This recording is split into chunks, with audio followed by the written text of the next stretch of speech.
Scoopz is a social media app that allows users to share unfiltered videos, but it raises several serious concerns, especially for younger users.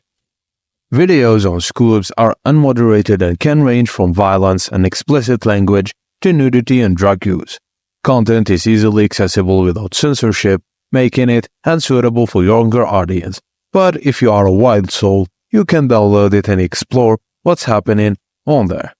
Users can comment on videos, and predators could use false accounts to interact with children. The ability to share general and specific location information adds further risks, as it can expose users to potentially dangerous individuals. The app lacks privacy settings such as account privacy or video deletion. Once posted, videos cannot be taken down, and there is only an option to turn it off: location sharing. There are no built-in parental control features, so external monitoring tools are required for parents who want to protect their children from inappropriate content.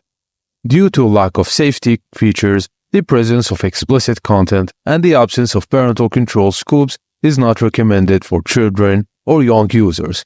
It is better to keep children away from the app to prevent exposure to harmful content and potential predators. But if you are a wild soul, as I said earlier, you can download it. Thank you guys for watching, and please don't forget to like and subscribe for more.